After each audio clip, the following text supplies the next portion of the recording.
Hello everyone, welcome to Kashifa's tutorial. तो आज इस वीडियो में हम लोग देखने वाले हैं कि अगर हम लोग किसी चीज़ की अपनी डाइट में कमी कर दें, जैसे मान लीजिए प्रोटीन की, विटामिन की, तो उससे जो होने वाली डिसीज़ हैं वो कौन कौन सी हैं। तो बिना टाइम वेस्ट किए हम लोग वीडियो को शुरू करते हैं। अब सबसे पहले हम लोग बात करते हैं प्रोटीन की। अगर हम लोग अपनी डाइट में प्रोटीन की कमी कर दें तो जो उससे होने वाली डिसीज़ है वो क्या कहलाती है, वो क्वाशियोरकर कहलाती है, जो कि 1 से 3 साल के बच्चों में देखी जाती है। ओके। और दूसरा भी वही चीज़ है, जब हम लोग अपने डाइट में प्रोटीन की, कार्बोहाइड्रेट की, लिपिड्स की कमी कर देते हैं तो जो उससे होने वाली डिसीज़ है वो क्या कहलाती है, वो मेरेस्मस कहलाती है। ठीक है, जो कि 6 महीने के बच्चों से लेकर 3 साल के बच्चों तक में पाई जाती है। ओके। अब हम लोग बात करते हैं विटामिन ए की, कि अगर हम लोग अपने डाइट में विटामिन ए की कमी कर दें तो जो उससे होने वाली डिसीज़ है वो क्या कहलाती है, वो ज़ीरोफेल्मिया कहलाती है। ओके। और जो ज़ीरोफेल्मिया डिसीज़ होती है, इसमें क्या होता है कि हमारी आंखें होती हैं वो ड्राई हो जाती हैं, नाइट ब्लाइंडनेस हो जाता है, हमारी आंखों पे स्पॉट्स आ जाते हैं। ठीक है, तो ये सब ज़ीरोफेल्मिया के सिम्टम्स हैं। आता है हमारा दूसरा कि अगर डाइट में विटामिन B1 की कमी कर दे तो जो उससे होने वाली डिसीज़ है वो क्या कहलाती है, बेरी कहलाती है, या फिर उसका दूसरा नाम होता है थायमीन का। ठीक है। और अगर हम लोग बात करें कि ये जो बेरी डिसीज़ है ये कैसे होती है, अगर कोई भी पर्सन, ठीक है, अगर अल्कोहल का सेवन करने लगे तो जो उससे होने वाली डिसीज़ है वो क्या कहलाती है, बेरी डिसीज़ कहलाती हैं। ओके। बहुत ही रेयर कंडीशन होता है कि ये डिसीज़ जेनेटिकली पास होती है, यानी जो पेरेंट्स से बच्चों में जाती हैं। ओके। और दूसरी क्या है, विटामिन B2। अगर हम लोग अपने डाइट में विटामिन B2 की कमी कर दें तो जो उससे होने वाली डिसीज़ है वो क्या कहलाती है, वो चेलोसिस कहलाती है। और चेलोसिस कब होता है, जब हमारी बॉडी में डिहाइड्रेशन हो जाता है। ओके। हमारा जो माउथ पोर्शन होता है वहाँ पे क्या होता है, साइड में स्वेलिंग हो जाती है। ठीक है। और दूसरा क्या है, नेसिन। अगर हम लोग अपने डाइट में नेसिन की कमी कर दें तो जो उससे होने वाली डिसीज़ है वो क्या कहलाती हैं, वो पेलिग्रा कहलाती हैं।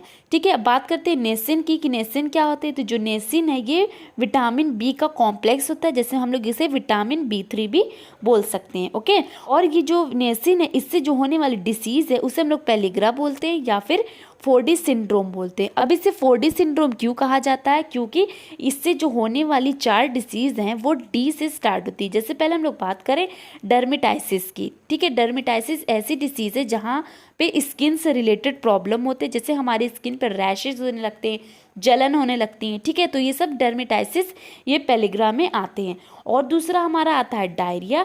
डायरिया में क्या होता है कि जो हमारा डाइजेस्टिव ट्रैक्ट होता है, ठीक है, अगर वहाँ पे कोई बैक्टीरिया इंटर कर जाए तो उस वजह से जो हमारा डाइजेशन है वो थोड़ा बिगड़ जाता है। ठीक है। तीसरी हम लोग डी की बात करें तो वो क्या होती है, ब्रेन डिसीज़ होती है, यानी जब हमारे ब्रेन पे किसी भी तरीके की इंजरी हो जाती है, ठीक है, चोट लग जाती है, तो जो उसकी वजह से क्या होता है कि जो हमारी सोचने की एबिलिटी होती है वो कम हो जाती है। ठीक है, किसी भी चीज़ को याद कर नहीं पाते हैं सही से। ठीक है। जो चौथा डी है वो क्या है, डेथ है। कभी कभी ये जो डिसीज़ होती है जिससे की वजह से इंसानों की डेथ भी हो जाती है। ओके।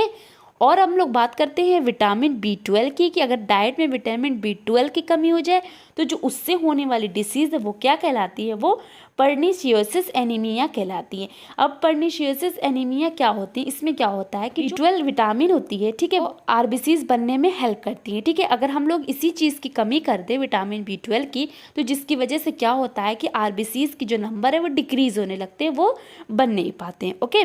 और अगर हम लोग बात करें आयरन की, कि अगर हम लोग आयरन की डाइट में कमी कर दे तो उससे जो होने वाली डिसीज़ है वो क्या कहलाती है, वो मैक्रोसाइटिक एनीमिया कहलाती है। अब मैक्रोसाइटिक एनीमिया क्या होती है, उनका एक्चुअल साइज होता है वो स्मॉल हो जाता है जब उसको मैक्रोसाइटिक एनीमिया डिसीज़ हुई रहती है। ओके।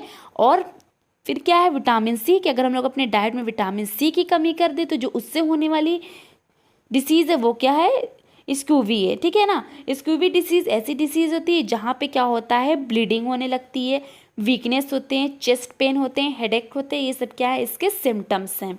जो विटामिन C होती है ये सब सिट्रस फ्रूट्स में पाए जाते हैं। विटामिन A जो होते हैं वो एग में, मिल्क में, दही में, पपीते में, ये सब चीज़ में पाए जाते हैं। और बात करें विटामिन B2 की तो ये भी मीट में, चिकन में, दूध में, ये सब चीज़ में पाए जाते हैं। ओके। अब बात करते हैं हम लोग विटामिन D की, कि अगर हम लोग विटामिन D की अपनी डाइट में कमी कर दे तो जो उससे होने वाली डिसीज़ है वो क्या होती है, रैकेट्स होती हैं, जो कि ज़्यादातर बच्चों में पाए जाते हैं, 2 से 12 साल के बच्चों में। ठीक है। रैकेट्स में क्या होता है कि जो बच्चों की बोन्स होती हैं उसमें पेन होने लगता है, ठीक है, उन्हें वीकनेस होने लगती है। ओके, और बात कर रहे हैं विटामिन की कि अगर हम लोग डाइट में विटामिन के की कमी कर दें तो जो उससे होने वाली डिसीज़ है वो क्या होती है, ब्लीडिंग डिसीज़ होती हैं। अब ब्लीडिंग डिसीज़ ऐसी डिसीज़ होती हैं जहाँ पे क्या होता है कि हमारे बॉडी पे अगर कहीं पे भी चोट लगी, ठीक है ना, तो जो चोट लगती है तो उस जो ब्लीडिंग होने लगती है उस ब्लीडिंग को रोकने के लिए हमारे बॉडी का एक सिस्टम होता है जिसे हम लोग क्या बोलते हैं, जिसे हम लोग ब्लड क्लॉट बोलते हैं, ठीक है ना। अब ब्लड क्लॉट कैसे होता है, मान ली कहीं पे हमारे बॉडी पे चोट लगी, ठीक है ना, तो वहाँ से ब्लीडिंग होने लगी, तो उस ब्लीडिंग को रोकने के लिए हमारे बॉडी कई सारे फैक्टर्स को प्ले करती है। जैसे मान लीजिए ब्लड क्लॉटिंग, तो ब्लड क्लॉटिंग में क्या होता है कि ब्लड क्लॉटिंग में हमें नीड होती है प्लेटलेट्स की, तो वही प्लेटलेट्स क्या करती हैं पे हमें चोट लगी रहती है वहाँ पे क्लॉट्स बना लेती हैं, ठीक है ना, और वो क्लॉट्स इसलिए होता है ताकि जो ब्लीडिंग है वो रुक सके, ठीक है।